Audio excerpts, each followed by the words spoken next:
Hi అండి. చాలా తక్కువ ఇంగ్రీడియంట్స్‌తో క్యాబేజ్ రైస్ ఎలా ప్రిపేర్ చేసుకోవాలో చూద్దాం. చాలా టేస్టీగా ఉంటుంది. ముందుగా ఒక ప్యాన్‌లో ఆయిల్ వేసుకొని, ఆవాలు, కరివేపాకు చిటపటలాడిన తర్వాత సన్నగా తరిగిన క్యాబేజ్ ముక్కలు కూడా వేసుకోవాలి.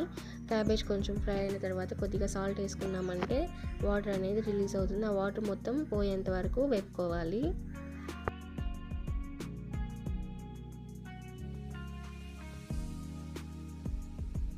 క్యాబేజ్ మొత్తం బాగా ఫ్రై అయిన తర్వాత ఇందులోకి కొద్దిగా పసుపు, మీకు తగినంత కారం వేసుకొని ఏదైనా మసాలా యాడ్ చేసుకోవచ్చు. Chicken masala, garam masala, mutton masala add చేసుకుంటే చాలా బాగుంటుంది.